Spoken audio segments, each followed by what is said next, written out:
Brace yourselves, Florida. Tropical storm Milton is on its way, and it's gaining strength fast.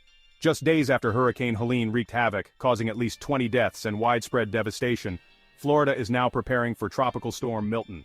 Expected to strengthen into a Category 3 hurricane, Milton poses a serious threat to areas still reeling from Helene's aftermath. Governor Ron DeSantis has already declared a state of emergency for 35 counties, mobilizing resources for debris removal and potential rescue missions. Heavy rainfall, flash floods, storm surges, and damaging winds are imminent. Coastal areas, brace for impact.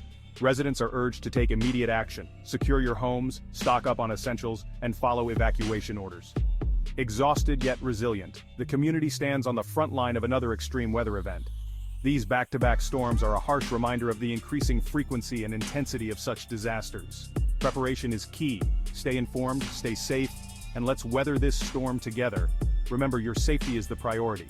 For more updates, stay tuned to Quantum Trends.